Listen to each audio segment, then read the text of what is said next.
Live with CDP Sports Talk, a weekly sports and entertainment podcast sponsored by Barry Cullen Chevrolet. Live on YouTube, Facebook, Twitter, Twitch, and LinkedIn. And on audio via Apple Podcast, Google Podcast, Spotify, Anchor FM, iHeartRadio, Amazon Music, Radio Public, and TuneIn. Now, here's your host, Chris Palme.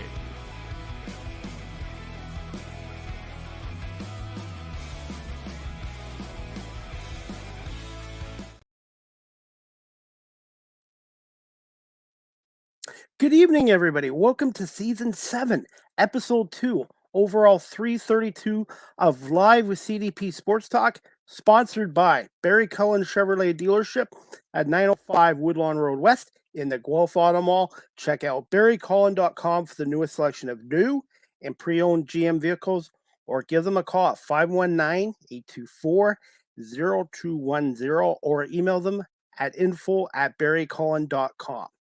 Live with CDP Sports Talk is on weeknights from 8 p.m. to 9 p.m.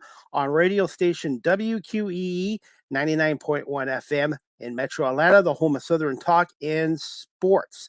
Live with CDP Sports Talk is also live streamed on Facebook, LinkedIn, YouTube, Twitch, and Twitter/X. And I'm looking forward to tonight's episode. I hope everyone's doing well on this, what day is it, November 9th already? Thursday, November 9th, 2023. I'm looking forward to my guest tonight. This is his first appearance on Live with CDP Sports Talk. I met him through LinkedIn, and his name is Thomas Girard. He is a TEDx speaker, a podcast host of his own show called Unique Ways with Thomas Girard, and he's also an author of 2 books as well. And we're going to get into a little bit about himself and his career as well. Good evening, Thomas. How you doing? Great. How are you? Good. Thank you so much for coming on my show tonight, my 332nd episode tonight. Glad to be here.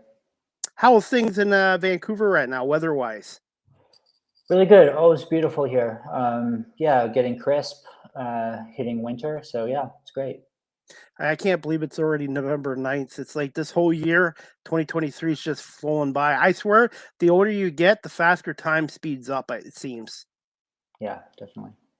All right. Well, we're going to get into some questions, Thomas. And the first one I want to ask you is, my audience is in 29 different countries, but I'm based out of Guelph, Ontario. Can you tell my audience just a little bit about yourself, Thomas? Sure. So, I started this leg of my academic journey pretty recently. It would have been about 2018, where I knew I wanted to do a master's degree, and I didn't know exactly how to do that. And I was accepted to Royal College of Art London for a master's in information experience design in the experimental design stream, and really wanted to do that, but instead chose to do a master's locally here in Vancouver at Simon Fraser University, because they had a partnership with Oxford, with one of their schools called Wolfson College. During that time, I joined the international conference circuit, most recently giving a talk at the Sorbonne in Paris. And I'm probably most well known for my TEDx talk on the theme Greater Than You. It's translated into 18 languages and has 100,000 views. When you were starting up, did you have any mentor or mentors when you were in school or finished your master's? I did, yeah. I mean, during my master's, I had to kind of pick those up in a way. I had kind of switched gears with the kinds of topics that I was studying and interested in at that point. And so I was looking at a lot of academics that had a bit of a spotlight on them. People like Brene Brown, people like Adam Grant, people like Rachel Botsman definitely came onto the radar at that point. And some other people who were doing academic things but didn't really have the academic foundation. People like Rupi Kaur, people like Simon Sinek. So definitely, yeah, mentor, but not in a direct way. Definitely much more like checking out their work and trying to kind of be on the same wavelength as them. Overall, how long was your master's program? Was it 4 years? And what was your experience like at Simon Fraser University, which has a great reputation? It was great. So I would have done that master's between 2019 and 2022. It's a part-time master's program. It was a curveball, right? Because we started pre-pandemic, and then it transitioned into during pandemic studying. and then in post-pandemic. So we were actually in person, then we went virtual, and then we went back to in person. And altogether it was about 3 years. I'm going to put you on the spot with this question. I know some people during the pandemic loved virtual schooling and doing work from home, but did you prefer being in person, or did you kind of like doing it at home on your computer, just in schooling, online schooling? I have a lot of experience on both sides of the classroom, and I like being in the class. I like the kinds of connections you make when you're with students. I say, if you're teaching, you actually learn as much as you're teaching. And, so however you're in a classroom, you're always getting some sort of um, insight, I guess. I would say I like the in-person classrooms better, but I very much adjusted, out of necessity, had to adjust to the virtual classroom, and became accustomed to it. And now, we see the advantages of it. In your radio show, obviously, you can have people from anywhere. So Yep. I experienced that too. I'll be honest, I did okay in school, in high school, in college, but I didn't really have a focus. And to be honest, I think if I went back to school now, I think I would be a better student than before, because I would have more focus and more life skills and stuff like that as well. Yeah, I think a lot of people experience pandemic in that way, and then realize that they could flourish in a way that they didn't realize originally. Absolutely. And that leads to my next question. Can you tell my audience a little bit about it being a TEDx speaker? And after you answer that question, maybe I'll show a video clip from your website as well, Thomas K Girardi or Girard.com.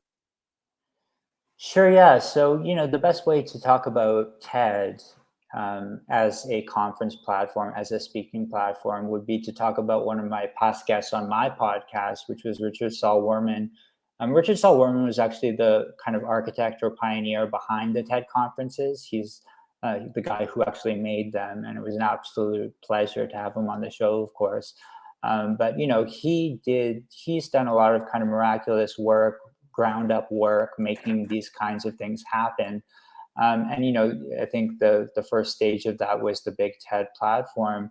The Big TED platform, it's basically an opportunity for people to have speaking engagements that get recorded on YouTube and primarily get delivered on YouTube.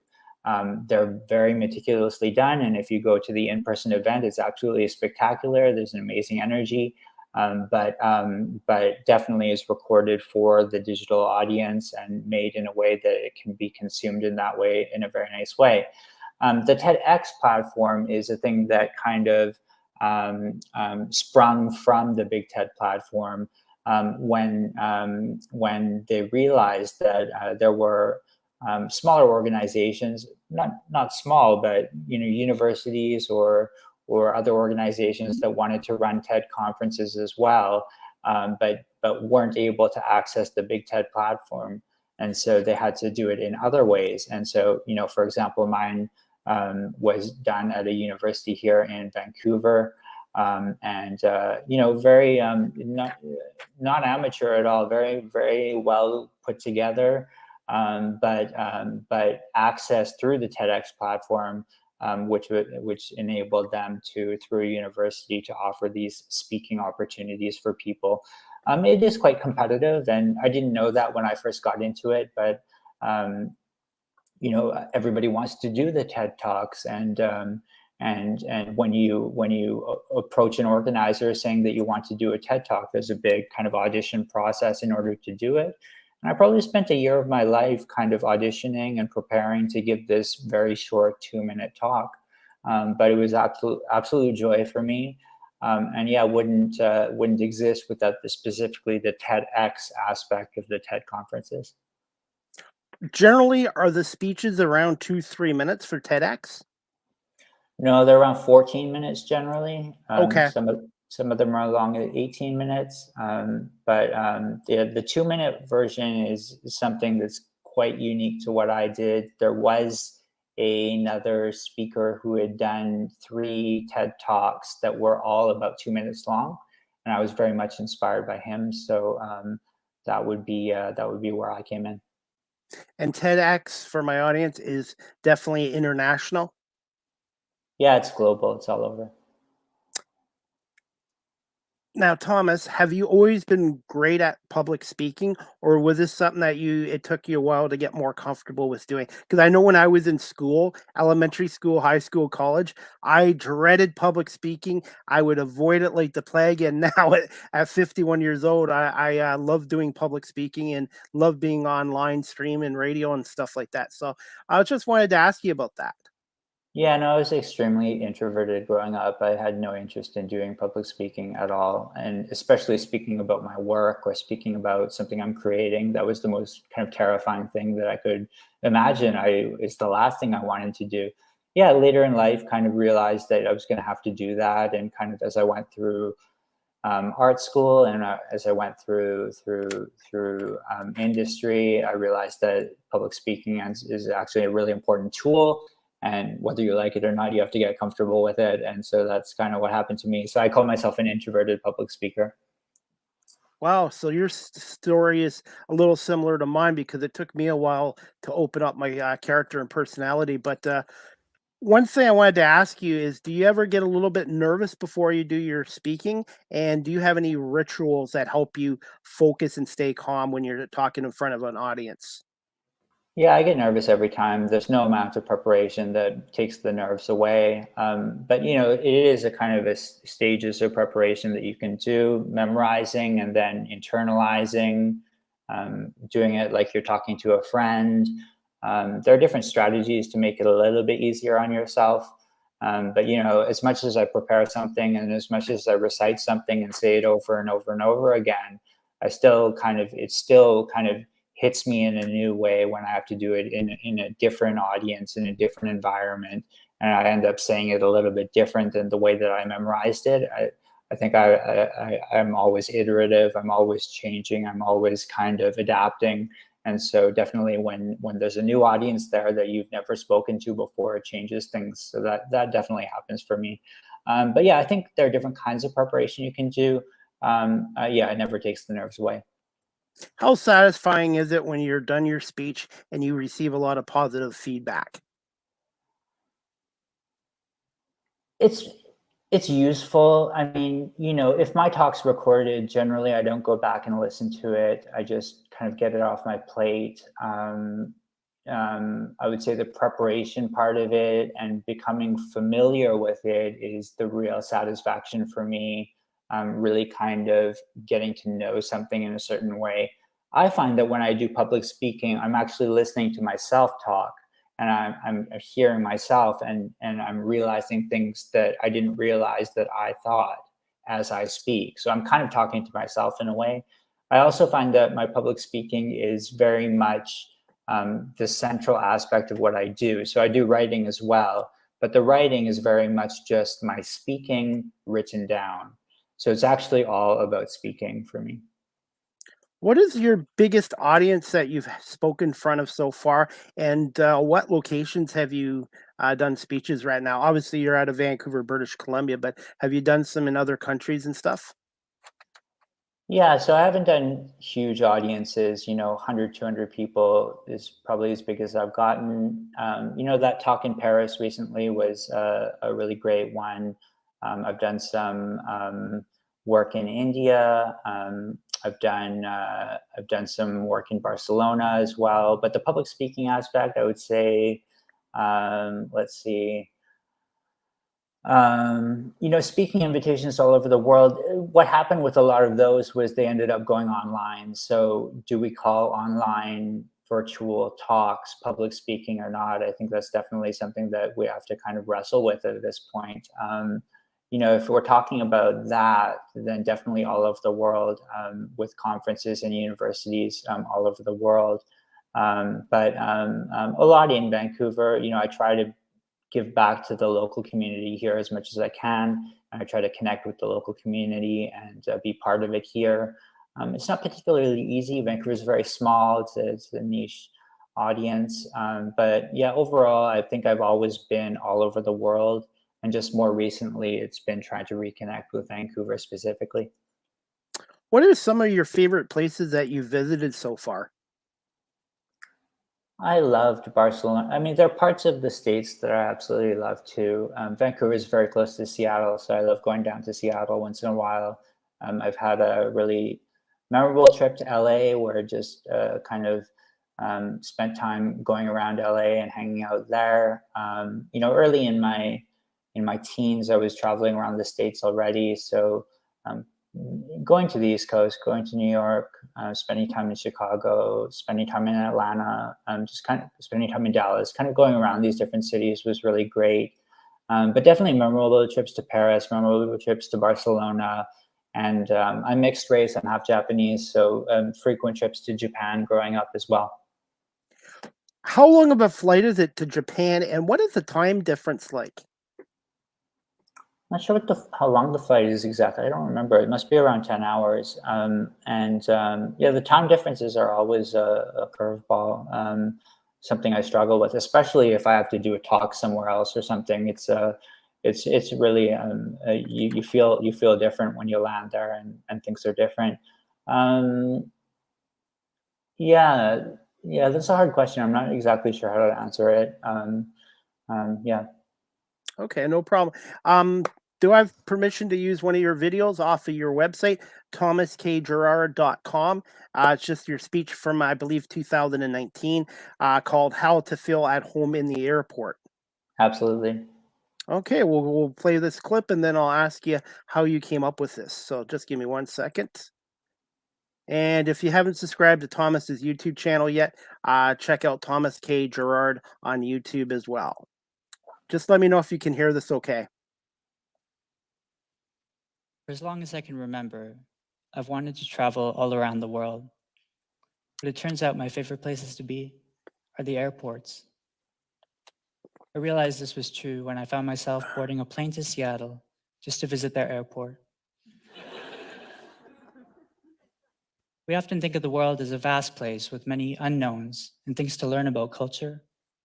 But sometimes we forget the things that can be the same, wherever they are in the world. Let me illustrate. Recently, I was on a plane to India, and I was dreaming about India things. Grayish orange skies, the subtropical climate, haggling over rupees with an auto rickshaw driver in Mumbai. But something happened when I arrived in India. I didn't haggle over rupees. I took a taxi. Another time, I was on my way to Barcelona, and I was dreaming about Barcelona things. Immersed in Gaudi architecture, eating pan con tomate, sipping a Tempranillo. Something happened there too. I didn't sip a Tempranillo. I ordered a Diet Coke and a second Diet Coke to save for later. Something happens when we're in unfamiliar situations like these. We seek things that are familiar. We actually crave things that are familiar. Next time you're on a plane, think about some of these things.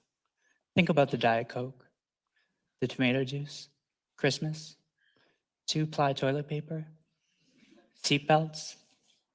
Even think about Hollywood movies, and think about how these things might remind you of home. Maybe you'll find yourself on a plane too, just to visit an airport. Thank you. All right, that clip was courtesy of your YouTube channel. And just thoughts on your speech there. Yeah, that was a big one. It's just a 2-minute talk, but for months and months, I was just saying it over and over and over again, just trying to make sure that I wouldn't goof it up. I think that I often connect with people through empathy and through insight, and so if I'm connecting with someone else, then sometimes that throws my own speaking off into a different direction. Maybe I'll mix up the words, or maybe I'll say it a little bit differently. I mean, it doesn't come off in the way that I memorized it. So for this one, I was really kind of saying it over and over and over again, just making sure that no matter what kind of empathy I was having for other people or how I was connecting with the audience, I would still kind of nail it. It was an important one to get right. I'm going to share some with you, and a lot of people don't believe me, but I'm 51 years old, and I've never been on an airplane yet, so I don't know what that experience is like. When you go to airports to travel for work or a vacation or whatever, when you're at an airport, Thomas, do you just sit down and just watch and observe what people are doing in the airport then? Sometimes, I mean, I'll get to airports really early, especially after giving that talk about airports. I'm kind of fascinated by them, and so I like spending time in them, and I've always liked the idea of place and the idea that you can sit in a room and feel the vibe and get used to that room in a certain way. And I feel that way for airports too. I feel like if you sit there and kind of absorb all of the environment that's around you, then you get a certain kind of connection to the place. And so I think that's probably a big part of why I became so fascinated with airports, and why my answer to that would be yes, I do spend time in them. I guess one day I should try flying at least once in my lifetime. Now, when you first went on your first flight, were you a little bit nervous with the turbulence and all that stuff that comes with flying? Oh, I've been flying since a very young age. That's hard to remember. I think I was always very comfortable flying, very comfortable chatting with the person next to me, some stranger. I remember being a teenager and sitting beside some older person who was wondering who this kid was that was flying around the states, and we chatted, and it turned out that she was an architect, and she kind of gave me her business card, and we chatted a lot. This is me as a teenager, right? So I think always been very comfortable with the idea of flying, and the idea that it was something special, and it was something to be cherished, and it was something to take advantage of, that little window while you're on an airplane, or that little window while you're in an airport. How do you use that time? How do you make it magical? Absolutely. All right, Thomas, I got a couple more questions for you. Great. You've won a number of emerging scholars awards. I think four. What was that like winning those awards? So it was great. So the first one was an RBC Emerging Scholar Award by the Royal Bank of Canada Foundation. I was at an event called the Spur Festival for Art, Politics, and Ideas. At that time, I wasn't connected to schools at all. I wasn't teaching. I wasn't studying, and it was just a kind of serendipitous moment that this conference contacted me, and said, do you want this award? Come to our event and receive this award. And so I went there and kind of chatted with people, and they were like, "Oh, you're the artist. We're glad to have this artist here." I was like, "Okay, I'm the artist. That sounds fine." And then it was great. So after that, it just kind of snowballed. I started kind of looking around at other possibilities for emerging scholars, and started getting more of those awards. Once you win one, then you start to get more of them.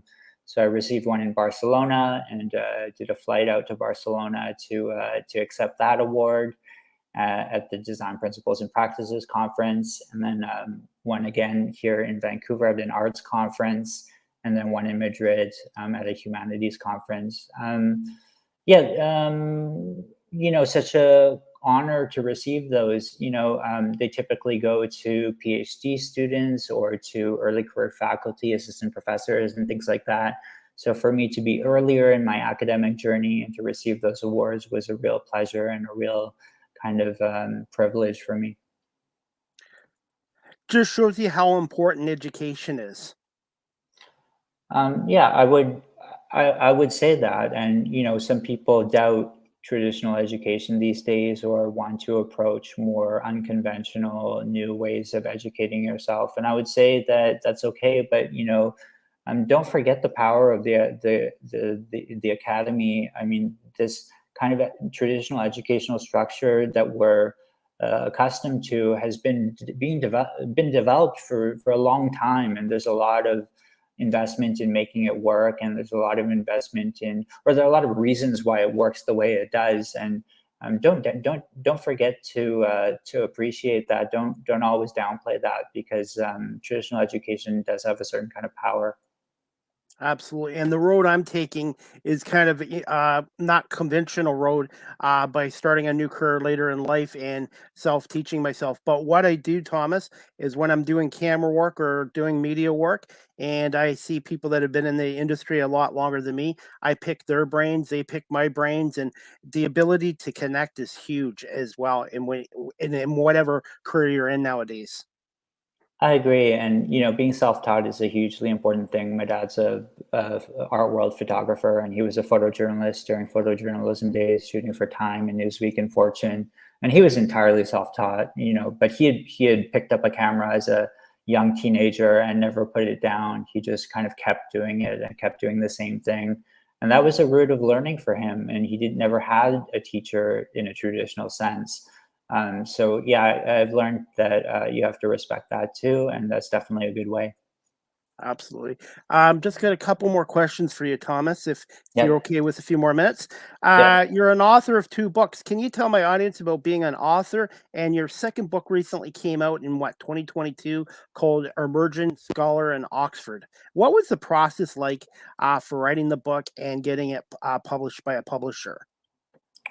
Not particularly easy. I self-published. Oh, okay. I was very much inspired by Rupi Kaur, who got self-publishing into the mainstream and got people to believe that self-publishing was the legitimate route, and definitely felt that from her, and felt that okay, you can self-publish and that's fine. And when maybe one day down the line somebody picks up your book at a traditional publisher and republishes it through a ordinary platform. But yeah, definitely, being a focused writer and learning that you have to create a body of content that's engaging and attractive for somebody to actually read through. If you're self-publishing, how do you get a book cover the way that you want it to be? I have a design background, so I was able to kind of work with that. But like, how do you build an attractive cover? How do you get the book out there? What kind of platforms do you use for self-publishing? And how do you make it all work?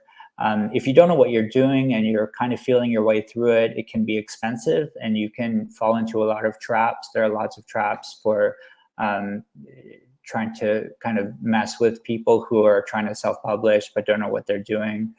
So you kind of have to navigate those environments and you have to figure things out for yourself. Kind of like the self-education that we're talking about. You definitely have to learn by doing a lot, learn by the school of hard knocks, as they call it, right?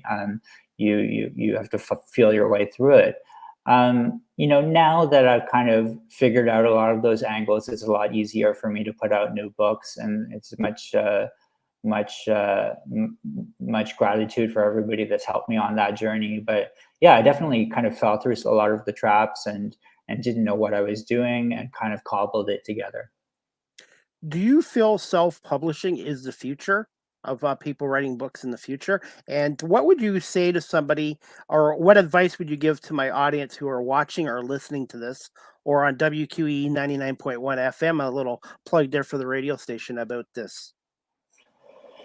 When I was doing my master's at Simon Fraser University, a lot of the people studying with me had books published already through traditional publishers or were about to get published. And in the end, I've completed now, and a lot of people after the completion, they ended up picking up publishers and putting books out. I asked a good friend in the program named Bob Fuchs about what his thoughts were about publishing, and he said everything is like a kind of a merge between self-publishing and traditional publishing now. There's no exclusive self-publishing or exclusive traditional publishing. It's all kind of a mishmash of those two. I could agree with that to a certain extent.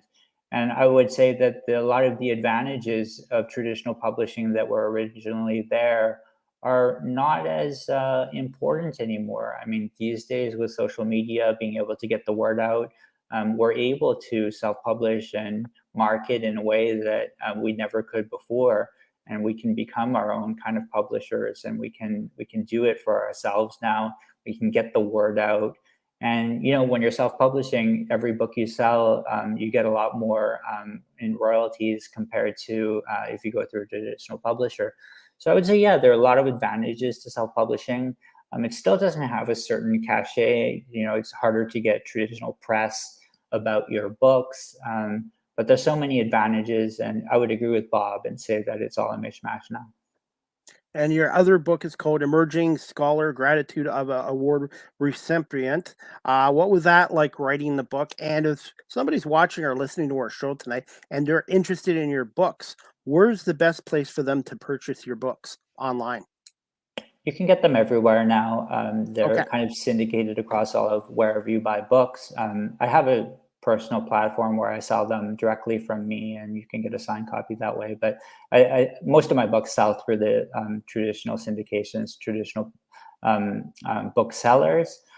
Yeah, I think all of my writing in my books it has been published through literary journals or through journals. So through academic journals. So it's gone through a professional editor. It's been vetted in a proper way, and it's actually just republished as a self-published piece of work. But it actually has been published in a traditional way already. So there's that advantage to the quality of the writing, right? Because it's been vetted, it's gone through people who normally look at this writing and decide if it's good enough or not. I think a lot of self-published work out there is just not good writing. So I think, yeah, definitely going through the proper channels in order to get good writing out there is a big part of it. Any plans? I'm going to put you on the spot here, Thomas. We're going to Yeah. wrap this up shortly. Any plans for a third book coming up in the next year or two? Yeah, I'll continue writing books. I mean, if you Google me and you see my Google Knowledge panel, it says I'm an author there, and that kind of defines you in a certain way. It's hard to escape the identity that the whole online world builds for you, right? And in a big way, if you Google me, you'll find that I'm an author. So definitely, if I am to continue with that kind of approach, I definitely keep authoring books. And you mentioned about writing. What advice would you give to somebody who is looking to get into writing, and what would you say to them to keep doing and learning about it? Well, I do writing really backwards. I get inspired and write like 4 pages, and then I don't write for a week, and then I get inspired again. This is not the way to do it. You should master the craft. You should learn to write every day. You should write on your bad days and your good days, and you should really kind of focus on consistently writing. That's how you get better. That's how you become an actual writer. This kind of inspired genius writing is kind of bull. It's not real. To be a writer, I think you master the craft. All right, appreciate that. And we're gonna wrap it up with just a couple more quick questions, Thomas. Yeah. How did you come about your podcast show, Unique Ways with Thomas Girard, and where is it available on platforms? Yeah, it's available on Spotify and Apple Podcasts and all of the other syndications. Also on uniqueways.ca.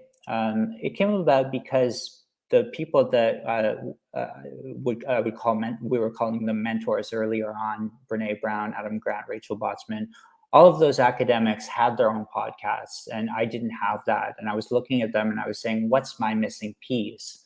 And I realized that the podcast was the thing that I hadn't done yet. That was 1.5 years ago, and now I've been doing it for a while, and I've got a solid base there. So perhaps I've accomplished enough with it. But I started because, yeah, other academics were running podcasts, and I didn't have one yet. Your podcast, is it audio and video or just strictly audio? The first podcast is an audio one. I started a second one that is video. We've got, I think, 12 episodes up. That one's focused on Vancouver, so most of the people are Vancouver people. And that one's kind of a special thing for me because I can give back to the community here. And I believe you're at 128 episodes and counting so far? That's right. Congratulations, buddy. Thanks. And last question here. What have been some of your favorite episodes so far? And I should reword it. Some of your most memorable episodes and memorable guests on Unique Ways with Thomas Girard so far in 1.5 years. Well, in a sense, it's a design podcast. So we've had John Maeda on, we've had Debbie Millman on. Our most popular guest is Eric Speakerman, who's a typography guy, so like a graphic design guy. And then we had Richard Saul-Wurman on, who started the TED conferences. Those are our big 4 episodes. Those were, in a way, the most inspiring episodes for me, just because you learn to talk to people that you wouldn't ordinarily get to talk to, and that's a real special thing. I think my former profession I was in corporate security for a long time, and I had to deal with all walks of life, all kinds of people in management. And I think that's kind of prepared me for media, because when you're in media, you talk to, and not just coaches and athletes in sports, but I do interviews with other people in other professions. So you learn how to talk to people, and storytelling as well is huge with podcasting. Absolutely. How often do you record an episode, and what day does it normally air on Spotify and Apple and that? I generally just fill my calendar as much as I can with as many episodes as I can. These days it's about once a week, but there's no kind of regular schedule. It's like if somebody wants to record and they have a free slot and I have a free slot, then we just do it and I just upload it right away. It's not a conventional way of doing it, but I like to amass a lot of episodes, and I like to talk to a lot of people. In a way, it's useful for me to have those conversations and meet people and connect in that way. So I do it as much as I can. Okay. And I do this with all my guests at the end of my shows. What is one fun fact about yourself that people might not know about Thomas Girard? I took up kayaking recently. So, I'm in Vancouver, Canada, and, people think you live in an igloo and eat maple syrup and jump in your kayak, right? But I had never done it for a long time. And I was just kind of in an area where they have kayaking, and I was looking out and I was like, you know what? I always wanted to do that. And so I got a pass and got a certification and started kayaking. And that's something I love. What was that experience like the first time? It wasn't scary. It was beautiful. It was kind of tranquil. It's so nice being on the water. It's such a magical experience. It's unlike anything. What do you love about Vancouver the most? The clean air, clean water is just so magical. I spent time in the developing world where we didn't have that, and to come back to Vancouver and have that so accessible is really great. All right. And finally, we're going to wrap this up, Thomas. Where can my audience follow you on social media? We've already talked about purchasing your books. And where can they subscribe to your YouTube channel? Sure. You can find me on X. It's formerly Twitter. My handle is @onthomas_tweet. I'm on YouTube. I'm on Instagram. Find my personal website at thomaskgirard.com and my podcast at uniqueways.ca. All right. Well, hey, Thomas, I wanted to say thank you so much for coming on. I apologize for keeping you over 30 minutes, but okay. I thought we were having a great conversation, and it's really great to finally meet you and connect with you. It's been about 2 months of planning, and you have an open invite to come back on my show again. And I just want to say thank you so much for coming on here, Thomas, and give me a little bit of time, and we'll send the video and the audio copy of this show as well for you to share on your social media. Thanks so much. Have a great night, Thomas, and we'll keep in touch on LinkedIn. Thanks. All right, guys, that was season 7, episode 2 tonight, number 332 of Live with CDP Sports Talk. My guest was Thomas Girard out of Vancouver, BC. He's a TEDx speaker, emerging scholar. He's won 4 awards. He's a podcast host of his own podcast show called Unique Ways with Thomas Girard. Check him out on Apple Podcasts and Google Podcasts as well. And he's also the author of 2 books. The first one is called Emerging Scholar, Gratitude of an Award Recipient. And the second book just came out, I think in 2022, I believe, called The Emerging Scholar and Oxford. I think if I wrote that off, yeah, on Oxford. But anyways, guys, I'm going to figure out my next episode next week. Right now, Live with CDP next week is to be announced. Same with the Argo Bounce live audio show as well. All right, guys, as always, I'm going to just finish up my show here in a second. Live with CDP Sports Talk, again, is a weekly sports and entertainment talk show hosted by yours truly, Chris Pame. Is weeknights from 8 p.m. to 9 p.m. Eastern on WQEE 99.1 FM, The Key, the home of Southern sports and talk, the heartbeat of Atlanta. Our station's website is wqeefm.radio12345.com. Live with CDP Sports Talk is live streamed on these platforms: YouTube, Facebook, Twitter /X, Twitch, and LinkedIn. And I want to say thank you to everyone for watching my show with Thomas Girard tonight here live streamed as well. You can also check my website out at beacons.ai/Christy Palme. All my social media sites are there. All my digital content and my previous radio and podcast shows are on beacons.ai/Christy Palme. Live with CDP Sports Talk, again, is sponsored by Barry Cullen Chevrolet Dealership at 905 Woodlawn Road West in the Guelph Auto Mall. Check out barrycullen.com for the newest selection of new and pre-owned GM vehicles. I love my 2023 Chevy Trailblazer RS model. And you can also give them a call at 519-824-0210 or email them at info@barrycullen.com. Speaking of Barry Cullen Chevrolet right now, you can gear up for fall at Barry Cullen Chevrolet right now with a 2023 Silverado 1500 pickup truck for 0.99% financing for up to 60 months. And if you're a Costco member, eligible Costco members can get $750 bonuses on select trucks and SUVs at Barry Cullen Chevrolet. Check out barrycullen.com for more selections as well. And also at Barry Cullen Chevrolet right now, here in Southern Ontario, winter will come at some point. Get yourself a set of 4 winter tires at Barry Cullen Chevrolet, and you can get a rebate up to $125 on certain tires from different manufacturers. Again, you can get more details at barrycullen.com or go by the dealership there as well. I'm also a TikTok creator. If some of you guys didn't know that, you can follow me on TikTok at Live with CDP. You can check out my latest media work, my interviews with coaches and players, and behind the scenes of being a camera operator as well. StreamYard is the official live stream provider of Live with CDP Sports Talk. If you're into webinars or podcasting, such as myself or Thomas, check out StreamYard.com as well. Live with CDP Sports Talk, the audio version is available on these platforms: iHeartRadio, Amazon Music, Google Podcasts, Spotify for podcasters, Apple Podcasts, Breaker, Pocket Casts, Radio Public, Spotify, Castbox, LinkedIn, Pandora, and Tuned In, and of course weeknights at 8 o'clock on WQEE 99.1 FM. And also check out my show, Live with CDP Sports Talk. As soon as this show is finished, I have another episode on WQEE 99.1 FM tonight at 8 o'clock as well. Also, you can email or text Live with CDP Sports Talk at cpalme19@gmail.com, or you can text the show at 519-820-7188. I'd love to hear comments, questions, suggestions, any kind of feedback, so I can keep improving this show as well, which is on 19 platforms, and I have listeners in 29 countries around the world as well, and it's just amazing as well.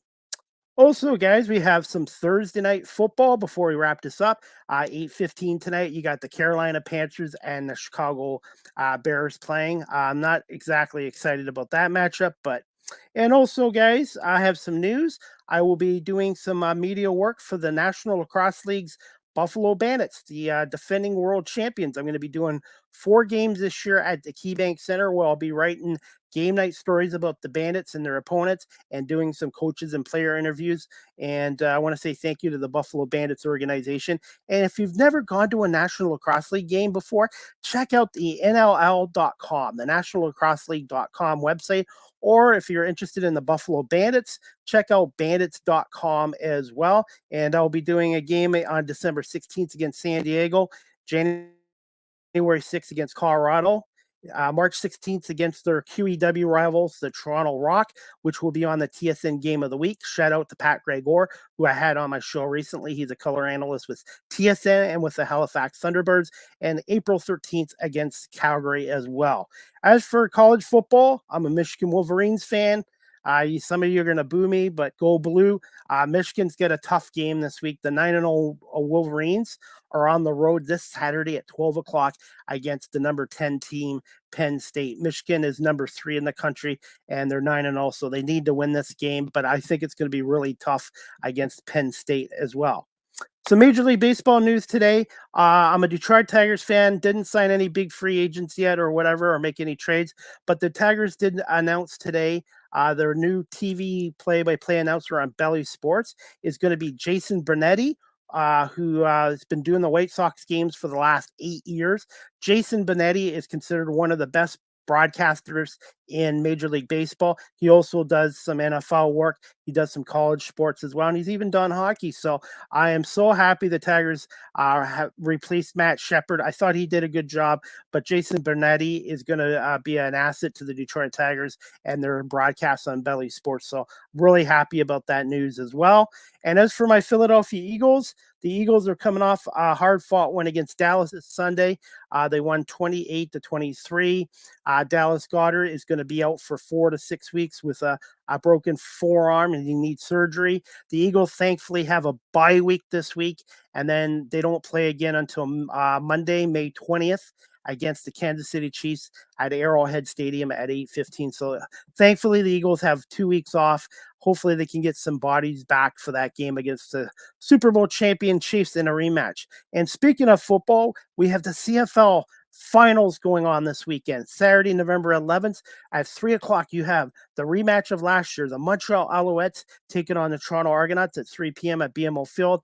And then at 6:30, you have the rematch of last year's West Finals, the BC Lions taking on the Winnipeg Blue Bombers. So the winner of the East and West Final will meet up in the 110th Grey Cup on Sunday, November 19th at 6 p.m. at Tim Hortons Field in Hamilton, Ontario.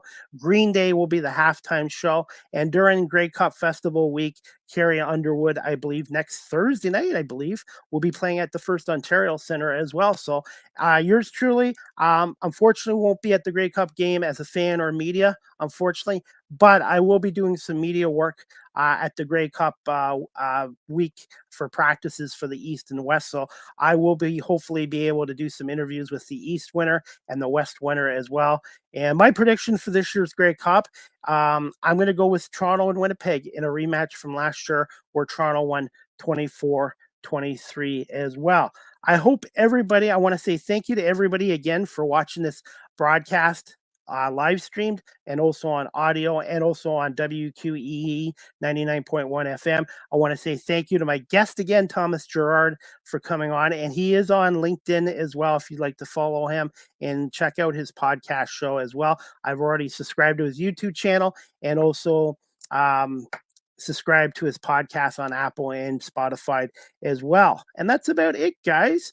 I will make an announcement on social media this week about some shows next week on Live with CDP Sports Talk. One show I can confirm before I leave here, guys, is Monday, November 20th at 5 p.m. I have former NFL cornerback Rod Smith coming on. He played for the Patriots, the Carolina Panthers, and the Green Bay Packers back in the 90s, and he was a member of the 1988 NCAA football national champions, the Notre Dame Fighting Irish. The last time Notre Dame won a national championship was 1988 under head coach Lou Holtz, and one of Rod Smith's teammates is Rocket Ismail, who played at Notre Dame and went on to win a Grey Cup with the Toronto Argonauts. And by the way, guys, I will be at the Argonaut game this Saturday as a fan in section 115, row 10, seat 2. If you see me at BMO Field, please say hi to me. And I'm looking forward to a great game between the Argos and Alouettes. And I'm going to do some fan interviews before and after the game as well. If you can't get down to BMO Field, they're expecting 25,000 at the game, which would be the biggest crowd in BMO Field history for the Argonauts. You can watch the game on TSN at 3 o'clock or listen to it on TSN 1050 in Toronto with Mike Hogan and Ben Grant. But that's about it for tonight. I hope everybody has a great evening, great night, enjoys their weekend, and we'll see you guys here definitely next week for another edition of Live with CDP Sports Talk, guest and dates to be announced. And also there'll be an episode 16 next week at some point of the Argo Bounce Live audio show with my host, Nick Small, and myself. And we break down, hopefully, an Argonaut win over the Alouettes. But I'm looking for a great games this weekend between Toronto, Montreal, and BC. And I want to give a shout out to Thomas Girard for coming on live with CDP Sports Talk, which is brought to you by Barry Cullen Chevrolet, and weeknights at 8 on WQEE 99.1 FM. Have a great night, everybody, and thanks for watching and listening to Live with